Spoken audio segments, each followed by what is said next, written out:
All right, let's call this meeting to order. This is a city council meeting of Tuesday, April 10th, 2018. We'll start off with a roll call to my left.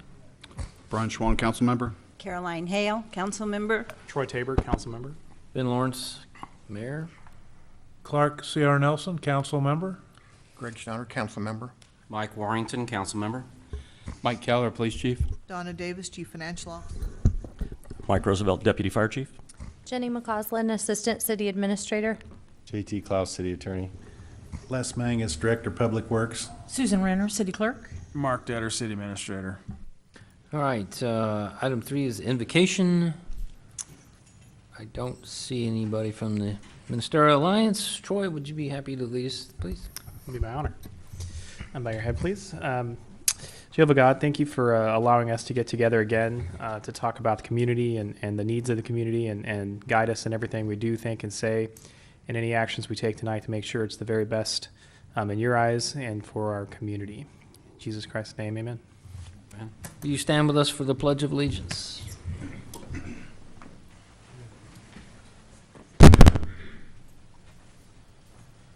Ready? Begin. I pledge allegiance to the flag of the United States of America and to the republic for which it stands, one nation, under God, indivisible, with liberty and justice for all.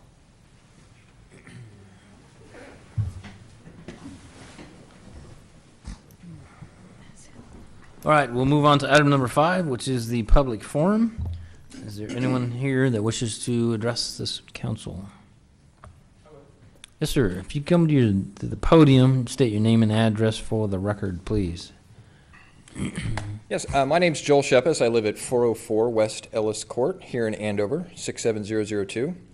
I came today to talk a little bit about the dog park, and I thank you guys for giving me the forum here to talk just a little bit. My concern really is safety of children at the dog park. As you know, we have an amazing facility. I've lived all over the country, and this is second to none, with two different facilities basically for large and smaller dogs. My concern is that small kids come in to the large dog park especially, and their high-pitched squealing and their tendency to run from the dogs and want to interact with them causes the dogs to be hyper and interact with them back. And a lot of times these smaller kids get knocked over and can get hurt.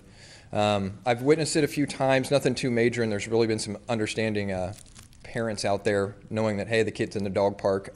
But my fear is that a less than understanding parent may have their child run over a little bit by a large animal, maybe get a little bit more than bumps and bruises. And a dog owner like myself is basically going to be liable for that.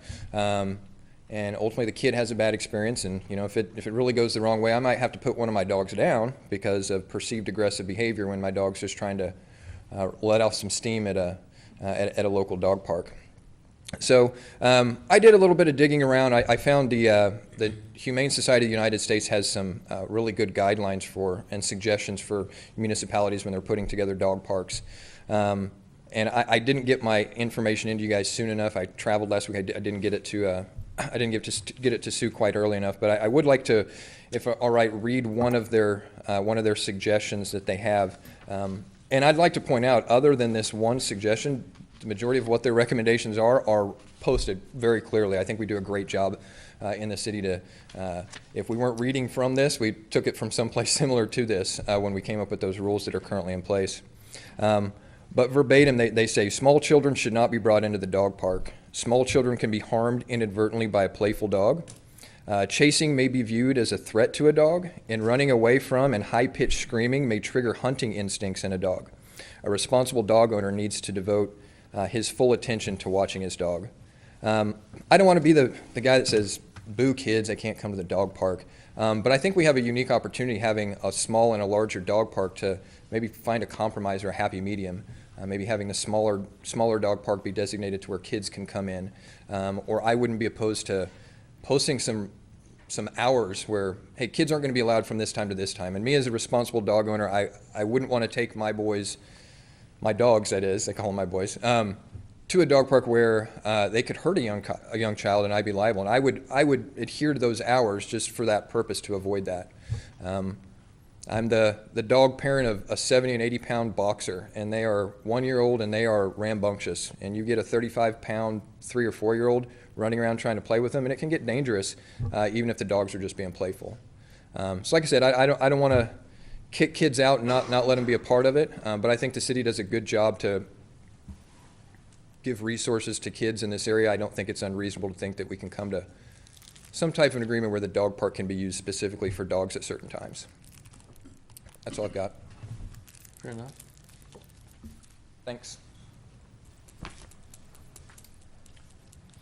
Anybody want to add anything? I thought we had a large area for smaller dogs and a separate area for larger dogs. We do. And your concern is in the larger dog area, we allow children in there that are unsupervised? Well, it's not necessarily that they're unsupervised. A lot of time it's a direct example. A mother comes in with a 6-month-old in her arm, and a 3-year-old running around, and they're two dogs, and then my 70 and 80 pound dog, and then the Great Dane that likes to come on Wednesday nights. They all get to running around, and this 3-year-old child is, a mom can only do so much, and I've never seen a dog be aggressive toward a child. I've seen him get knocked over just in the sheer manner of play, and it just proposes a bit of a risk for the dog owners especially, and for the children to be injured beyond just bumps and bruises. Okay, I appreciate that clarification. For sure. Thank you. So we have some suggested rules of conduct we've approved, right? That was almost a year ago to date. Doesn't mention anything about age. Tell me about the sign that was taken down last week. You all never adopted a age restriction, but there was a generic dog rules sign that had been installed under Children couple under 13. previous employees, and it did indicate an age on it, but that was never a rule a council member ever passed. In fact, I went back and I looked at my notes. Usually I take such good notes, but I couldn't find, I know at the workshop we talked about that because it was on a sign that we had up at the time, and I believe we just decided not to do anything with that. But that sign did indicate needed to have adult supervision if you were under the age of 13. Right. And you say this was a generic sign. Yeah, it was just one that 2 former grounds and building superintendents ago Put up. found in a catalog and ordered, yeah.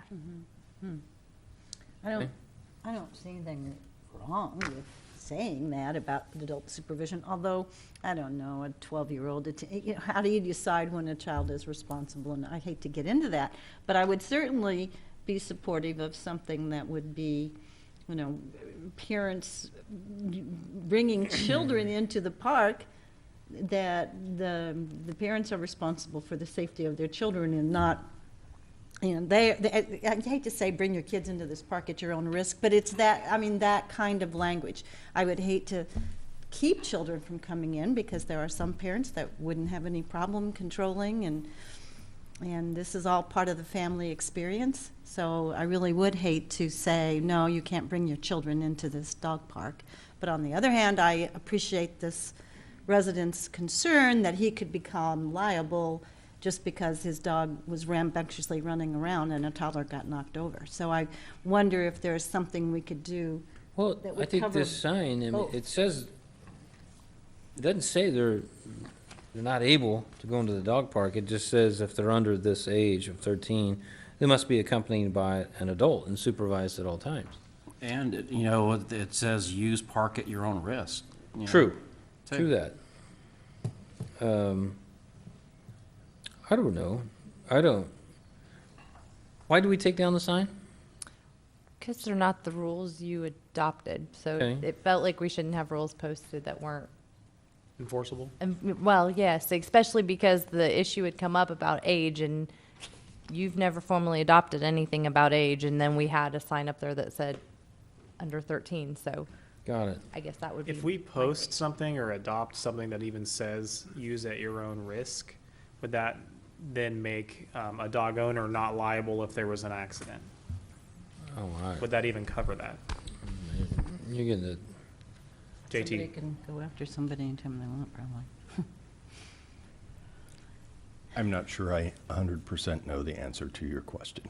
Okay. The liability in a dog park is definitely going to change to some extent the degree of responsibility of the dog owner, where there is arguably some assumption of the risk as it relates to being in a place where you know unleashed dogs are allowed as opposed to any other public place where they are not allowed. I do not know how the responsibility would be shared if, for instance, a large dog injured a child in the dog park where particularly parents knew there were going to be large dogs and it was indicated it would be a large dog park. On a base level, I will tell you that dog owners are always and generally typically responsible for the behavior of their dogs. So there's no sign up now at all? The sign that's up now are the rules that were adopted by the city council. I think those rules are in front of you on the bench tonight. So this one is That's up? been removed. Okay. Yes. And it was only up as an oversight, and it was kind of tucked away. I don't know if anyone even saw it. I happened to go out because I wanted to know exactly what we were communicating before we had this conversation, and it was still up, kind of tucked around the corner. So I don't think anybody's questioning the suggested rules of conduct this board approved. The question is there a will by this council to talk about changing the age? If there is, we can talk about it. If there's not, we can move on. I mean, it sounds responsible to have an age. I mean, the old sign that was there, I'm fine with it. 13? But again, that's Others? just saying they're not to be there unaccompanied by an adult, and that doesn't solve the problem that this gentleman is referring to. I agree. His example was, I've got a 6-month in my arms and a 4-year-old running around. I'm not sure how responsible that is, but I don't know that we can get rules for every factual situation. I'm having trouble with that. I still don't want to do something that makes it difficult for a family to share an experience. So they've got a large dog, they've got small children, and, I hate to put any kind of limits on that, but I'm well aware of his concern, but I don't know that there's something other than telling people, you absolutely cannot let children under the age of 13 inside this park, or whatever age you determine. I'd be of the position that the rules that we have now are fine. If somebody wants to bring something else up, we'll be happy to consider it, but I don't know that there's any change that needs to be made. Any others? Just maybe a question. Have we had any kind of reports from people using the park, coming to the city and complaining that there were vicious or unruly, that any incidents have taken place in the park? Just this one gentleman, and he did have a couple examples that he gave you one, but nothing vicious or aggressive or injuries. Right, but this is nothing that the parent of No, the child no was parents that concerned. I'm aware In of. other words, the parent recognized, I brought my child in here, and this was just an incident that can happen if you get around. I'm not aware of any complaints Okay, like that. Okay. Any other comments? I don't hear a consensus to do anything, so we'll move on. Item number 6, which is the acceptance of the agenda. Mr. Mayor, we had bids today for Prairie Creek utilities that came in above petitions. I think the city attorney would probably just suggest that when we get to that item, we table it. Is that correct? Or what was your suggestion on that?